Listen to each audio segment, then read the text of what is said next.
Hey, how's everybody doing today? My name is Lockreg Blackwell, Grand Canyon University student, here to present my project. We're gonna head on over to it. Uh-oh.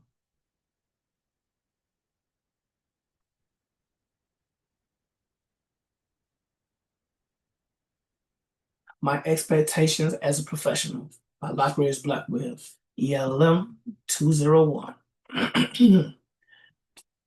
My topics will include personal values, ethical behaviors, cultural framework, expectations, communication, technology, professionalism, professional standards, laws and policies, professional learning goals, professional development topics, reflections, lifelong learning, conclusion, and my conclusion.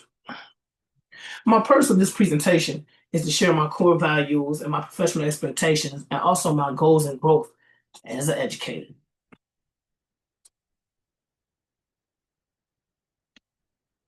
I also will talk about my personal views and biases. I feel like being aware of my biases and values helps me provide equitable instruction and maintain trust with all students. Recognizing and addressing biases is essential for inclusive teaching. Core personal values are respect, equity, empathy, growth mindset, and integrity. Ethical behaviors, much like the professional disposition of learners inside the class resources of Grand Canyon University, Week 6. Professional disposition of learners, I promise to provide respect, fairness, and professional conduct. And I also will align with MCEE principles, commitment to students, honesty, and fairness. The MCC emphasizes integrity, fairness, and commitment to students. I strive to uphold these principles in all of my professional interactions. Cultural frameworks and effects on learners. I will bring a culturally responsive teaching lens. I will create an inclusive environment, giving different perspectives and my own materials. And I will get rid of blind spots and I will collaborate and continue learning myself. Being culturally responsive promotes inclusion as well. Right. High expectations. My expectations as an educator is to be inclusive, show integrity, and provide reasonable accommodations and modifications. Expectations of students is to be willing to learn and engage for my instruction.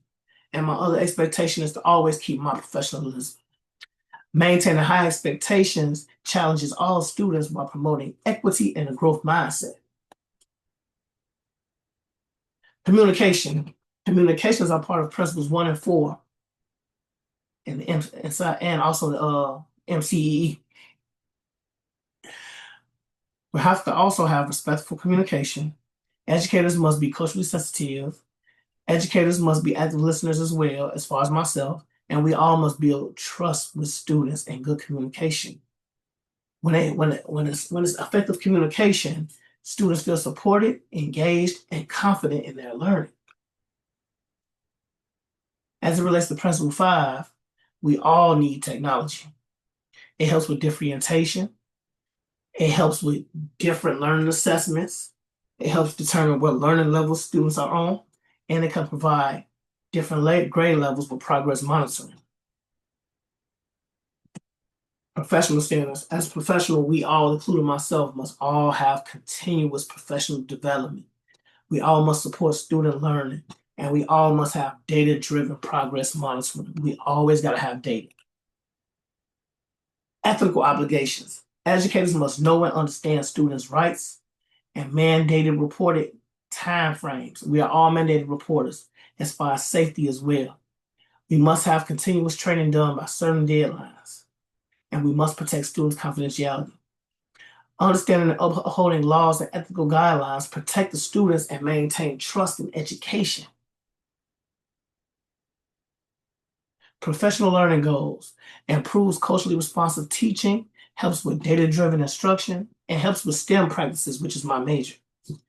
It matters because every classroom can be diverse from different nationalities and grade levels. Educators must be able to use differentiation and inclusiveness. Professional learning strengthens my practice and helps me meet the evolving needs of students. Professional development topics are differentiated by instruction, formative assessments, and literacy across content. They all align with learning goals. And the PLC focuses on collaboration, reflection, and improvement of literacy. Reflection and bias monitoring instruction, which is very important as well. We must have, well, as educators, you must start it off and let people know we're going to be respectful of each other's opinions and we're going to give everybody the floor to talk. But we also must have reflectious conversations after the instruction and after the assignment to see how everybody feels. This shows the establishment of values and rules and guidelines, and it shows respect to the teacher and the students in the classroom. Professional growth. An educator must be open to change, and it must be open to adapting to education changes within the school, the classroom, parents, and the students. And one must model learning to the students. In conclusion, an educator must have morals, must value student rights, must value student safety, and be able to handle and respect diverse classrooms. I am fully committed to all the principles and values of all the students and can display them if you feel like I'm the best fit for the job as far as hiring me. And I want to say thank you for listening. And that's all I have to say. Thank you. All right.